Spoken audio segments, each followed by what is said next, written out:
5 বছর ধরে রংপুরের হাসপাতালের মর্গের হিমাগারে পড়ে আছে ভারতীয় নাগরিক প্রবীর মণ্ডলের মরদেহ।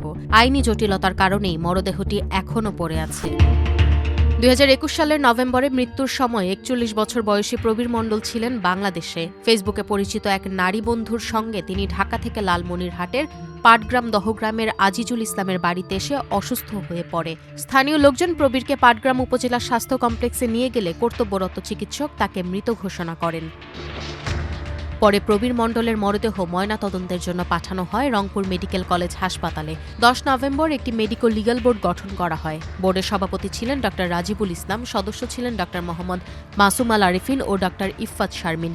সেই থেকে প্রবীর মণ্ডলের মরদেহ রংপুর মেডিকেল কলেজ হাসপাতালের মর্গে রাখা আছে।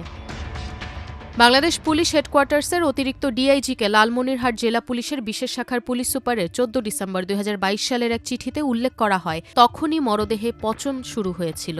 একই চিঠিতে বিজিবিকে বিএসএফের সঙ্গে পতাকা বৈঠকের মাধ্যমে মরদেহ ভারতে হস্তান্তরের উদ্যোগ নেওয়ার কথাও বলা হয়, কিন্তু প্রায় 4 বছর পেরিয়ে গেলেও সেই উদ্যোগ বাস্তবায়ন হয়নি।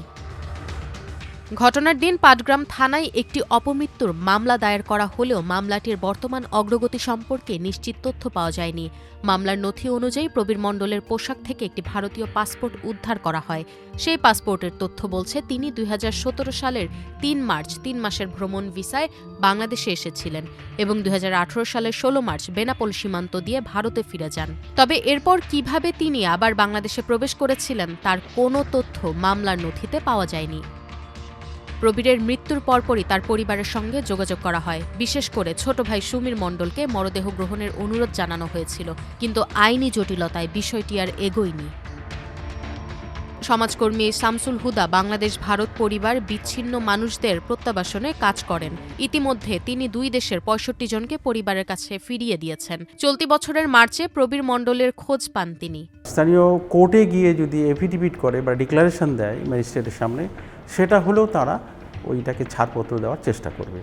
একটা সম্মতিপত্র প্রয়োজন আছে। এই পরিবারের ওকে যখনই আমরা সৎকার করব তার আগে আমার প্রয়োজন হচ্ছে তার পরিবারের সম্মতিপত্র।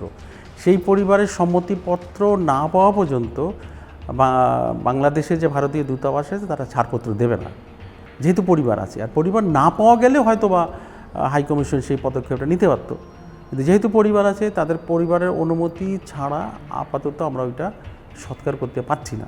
পরিবারের পক্ষ থেকে জানানো হয়েছে 2021 সালে মরদেহ ফেরত আনার চেষ্টা ব্যর্থ হওয়ার পর তারা হিন্দু ধর্মীয় রীতি অনুযায়ী মৃত্যুর পরবর্তী সব আচার অনুষ্ঠান সম্পন্ন করেছেন। রংপুর মেডিকেল কলেজ হাসপাতালের উপপরিচালক বলেন, 2021 সাল থেকেই মরদেহটি হাসপাতালের মর্গে রয়েছে। পুলিশ প্রশাসনের অনুরোধে এটি সংরক্ষণ করা হয়েছে। পুলিশ চাইলেই তাদের কাছে হস্তান্তর করা হবে। এটা আসলে যারা এই বিষয়ে ফরেনসিক বিশেষজ্ঞ তারা ভালো বলতে পারবে, আসলে যে এটা কিভাবে রাখবে তারা বলতে পারবে এই বিষয়গুলো। জি, প্রশাসন থেকে যখন চাবে তারা যেভাবে তারা নিয়ে যাবে বা তারা যেটা, এটা আসলে তারাই রেখে গেছে, প্রশাসনের পক্ষ থেকেই তারা রেখে গেছে, পুলিশ প্রশাসনের পক্ষ থেকে বিষয়টা সমাধানও তারাই করবে। আমরা শুধু এখানে সংরক্ষণ করেছি। অন্যদিকে রংপুরের জেলা প্রশাসক রুহুল আমিন বলেন, পরিবারের অনাগ্রহের বিষয়টি বিবেচনায় নিয়ে ঊর্ধ্বতন কর্তৃপক্ষের সঙ্গে আলোচনা করে মরদেহটি সৎকারের ব্যবস্থা করা হবে। বিষয়টা আসলে একটু, যেহেতু 2021 সাল থেকেই আমাদের এই ডেড বডিটা হাসপাতালের ভেতরে ছিল, তখন আসলে করোনার একটা খুবই ক্রান্তিকাল ছিল, বা লাস্টটাই বা কোন পদ্ধতিতে ফ্রিজিং করা হয়েছিল, কে করেছিল, এই বিষয়গুলি সম্পর্কে আমরা আসলে কেউ জানি না।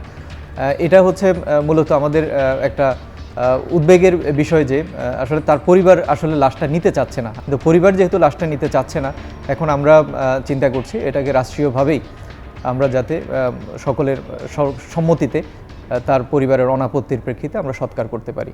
বাংলাদেশের নীতি রীতি অনুযায়ী তার এই দেহটাকে সৎকার্য করা অত্যন্ত জরুরি ছিল। এটা না করাতে যেটি হয়েছে, একজন জীবিত মানুষের রাষ্ট্রের যে অধিকার আছে, তার যে মানবাধিকারের অধিকারটা আছে, একজন মৃত ব্যক্তিরও কিন্তু সেইটা, মৃত রাষ্ট্রেরও কিন্তু সেই অধিকারটুকু আছে যে তার সৎকার্য করার দায়ভার রাষ্ট্র বহন করবেন বা সেই দেশ বহন করবেন।